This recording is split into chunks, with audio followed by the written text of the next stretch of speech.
জয় মা স্বপ্নেশ্বরী।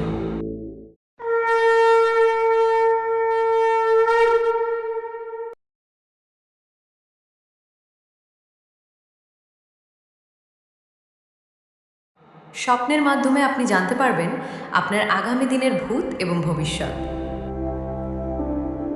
জানতে পারবেন আপনার জীবনের শুভ আর অশুভ সময়।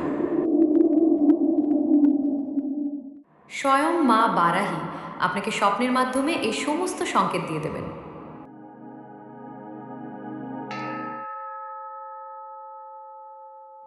আমরা প্রত্যেকেই ঘুমের মধ্যে কম বেশি স্বপ্ন দেখে থাকি, কিন্তু একটু লক্ষ্য করলে বুঝতে পারবেন এমন কিছু সময় আসে যখন আমাদের দেখা কোনো কোনো স্বপ্ন বাস্তবে হুবহু ঘটে যায়। আবার বাকি দিনগুলোর স্বপ্ন কেবল স্বপ্ন হয়েই থেকে যায়, বাস্তবের সাথে তার কোনো মিল থাকে না। কিন্তু কখনো কি ভেবে দেখেছেন কেন এমনটা হয়? কেন কিছু স্বপ্ন অক্ষরে অক্ষরে মিলে যায় আর কিছু স্বপ্ন সকালে উঠেই আমরা ভুলে যাই?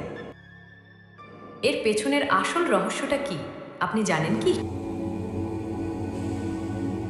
এই সমস্ত আলোচনা করছি পরে, তবে তার আগে চলুন জেনে নিই মায়ের সেই পরম শক্তিশালী মন্ত্রটি কি, যা দিয়ে মা আমাদের স্বপ্নের মাধ্যমে সব কিছু সংকেত দেবেন। তবে মনে রাখবেন, মন্ত্র জানার আগে আমাদের এর সঠিক নিয়ম ও বিধি জানতে হবে, কারণ এই সাধনায় নিয়ম বিধি নিখুঁতভাবে পালন করা অত্যন্ত আবশ্যক।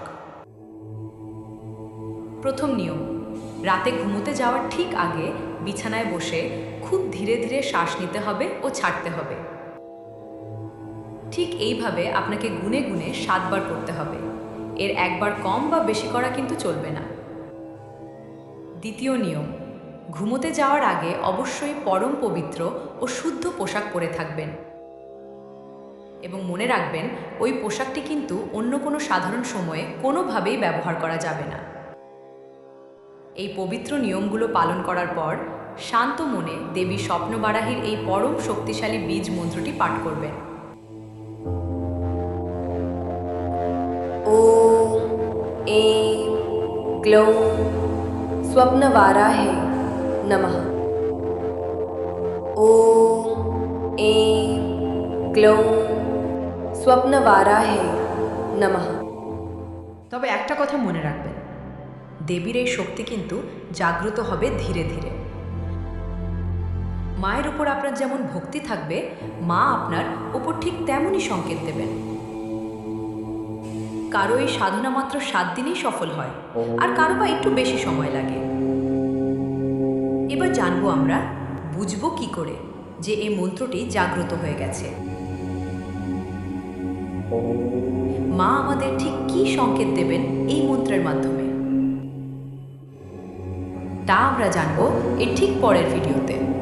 আগে এইটুকুই আপনারা নিষ্ঠার সাথে করতে থাকুন, আর যদি কারো কোনো প্রশ্ন থাকে অবশ্যই জানাবেন, তারপর এই সাধনা করবেন। জয় মা বারাহী, জয় মা স্বপ্নেশ্বরী।